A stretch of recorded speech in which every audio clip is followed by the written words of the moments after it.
4 Monks ने 2 सप्ताह तक बिना कुछ बोले चुपचाप ध्यान करने का निश्चय किया। उन्होंने अपने इस अभ्यास के प्रतीक के रूप में एक मोमबत्ती जलाई, जो कि उन्हें हर वक्त यह याद दिलाती रहे कि उन्हें बिना कुछ बोले बस ध्यान करना है। इसके बाद उन मॉन्क्स ने ध्यान करना शुरू किया। पहले दिन की रात होते होते मोमबत्ती टिमटिमाई और फिर बुझ गई। यह देखते ही पहले मॉन्क ने कहा, अरे नहीं, यह मोमबत्ती तो बुझ गई।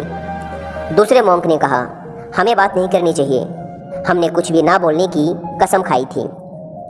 तीसरे मॉन्क ने कहा, तुम दोनों को बोलने की क्या ज़रूरत थी। चौथा मॉन्क हंसा और बोला, हा हा हा, मैं अकेला हूँ जिसने बात नहीं की। दोस्तों, उन सभी के बोलने के अपने अलग अलग कारण थे, लेकिन चारों में से प्रत्येक ने बिना कुछ सोचे तुरंत ही अपने विचार रख दिए। उनमें से किसी ने भी स्थिति को सुधारने का प्रयास नहीं किया। उसी आश्रम में उन चारों के अलावा एक बूढ़ा बुद्धिमान मॉन्क भी था।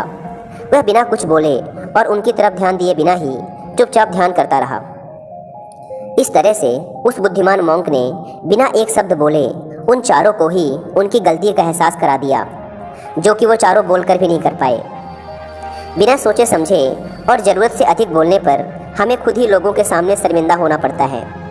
एक समझदार व्यक्ति कभी भी बिना मांगे किसी को सलाह नहीं देता, क्योंकि वह जानता है कि बिना मांगे दी गई सलाह का कोई मतलब नहीं होता और ना ही सामने वाला उस सलाह को मानता है।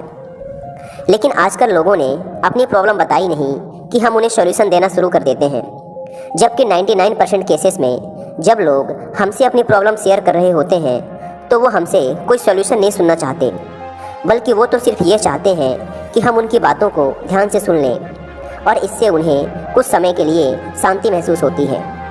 क्योंकि हम उन्हें जो सलाह देंगे ये उन्हें भी पता है। हर इंसान को पता होता है कि क्या सही है और क्या गलत है।